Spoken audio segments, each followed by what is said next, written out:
Desa Troso. Sebelumnya, perkenalkan nama saya Nila Rizky Ardiani, nomor absen 26. Saya Sita Wulandari, absen 31. Saya Ahmad Yoga Saputra, absen 1. Saya Reza Isri Fadila, absen 28. Simak videonya.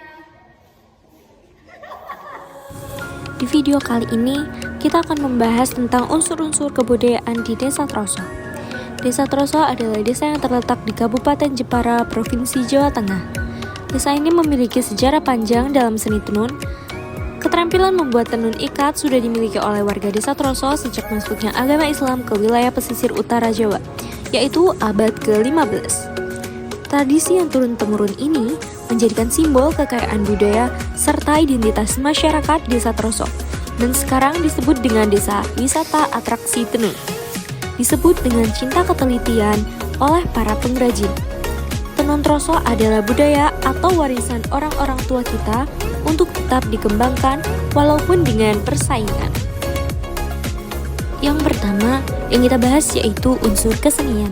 Seni adalah penggunaan kreatif imajinasi manusia untuk menerangkan, memahami, dan menikmati kehidupan. Seni adalah produk jenis perilaku manusia yang khusus, yaitu penggunaan imajinasi kreatif untuk menerangkan, memahami, dan menikmati hidup. Kesenian dapat dibedakan menjadi 4, yaitu seni rupa, seni suara, seni gerak, dan seni drama. Yang kita bahas kali ini adalah seni rupa, yaitu kain tenun dari Desa Troso, Kecamatan Pecangaan, Kabupaten Jepara.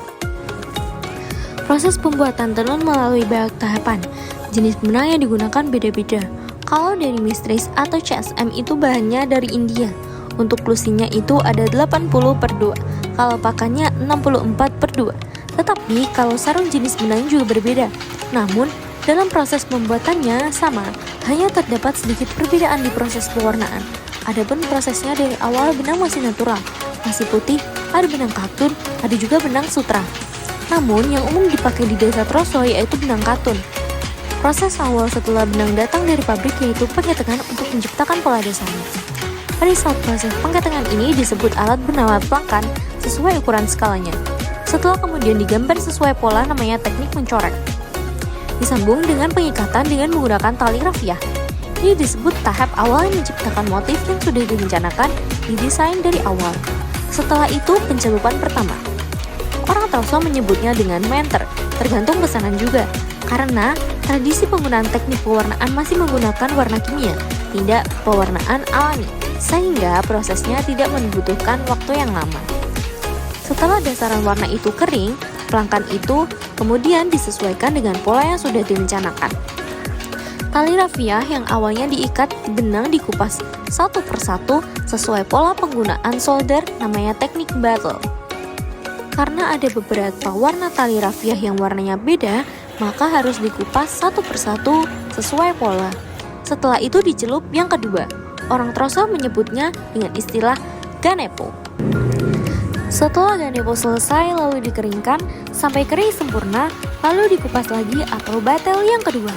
Setelah batel selesai, ada yang namanya bungkar, lalu malet pada pakan.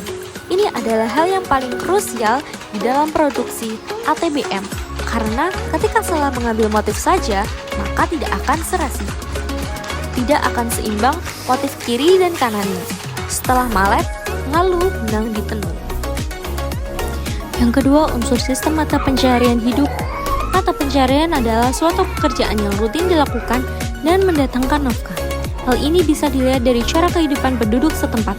Berdasarkan ciri yang dimilikinya, kehidupan penduduk dapat dibedakan menjadi 2 corak, yakni corak kehidupan tradisional dan corak kehidupan modern.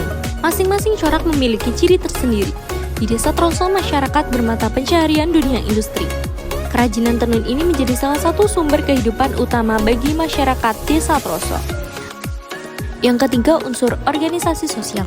Di Desa Troso diadakan pemberdayaan dan kesejahteraan keluarga atau PKK yang diadakan sebulan sekali.